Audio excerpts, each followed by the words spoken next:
കഴിഞ്ഞ 2 ദിവസം മുമ്പാണ് സോണി പുതിയ ക്യാമറ അനൗൺസ് ചെയ്തത്, FX2. അപ്പോൾ ഇൻസ്റ്റയിലും യൂട്യൂബിലൊക്കെ നിറയെ കണ്ടത് എന്താണെന്ന് വെച്ചാൽ നമ്മൾ പ്രതീക്ഷിച്ച സോണി നിരാശപ്പെടുത്തി എന്നുള്ള കുറേ കമൻസാണ് കണ്ടത്. അപ്പോൾ അത് അങ്ങനെ എഴുതിയ എല്ലാവരും പ്രതീക്ഷിച്ചിരുന്നത് FX3യേക്കാൾ വലിയ ഏതോ ഒരു ക്യാമറയായിരുന്നു എന്നുള്ളതാണ് സത്യം.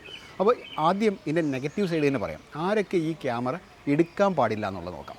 സോണി 7S ഉപയോഗിക്കുന്നവർ, FX3 ഉപയോഗിക്കുന്നവർ, A1 സീരീസിൽ അതായത് ആൽഫ 1 സീരീസിൽ ക്യാമറ ഉപയോഗിക്കുന്നവർ, ആൽഫ 9 സീരീസിൽ ക്യാമറ ഉപയോഗിക്കുന്നവർ, 7R സീരീസിൽ ക്യാമറ ഉപയോഗിക്കുന്നവർ, ഇവരൊന്നും ഈ ക്യാമറ എടുക്കുന്നതിനെ പറ്റി ചിന്തിക്കുകയേ വേണ്ട.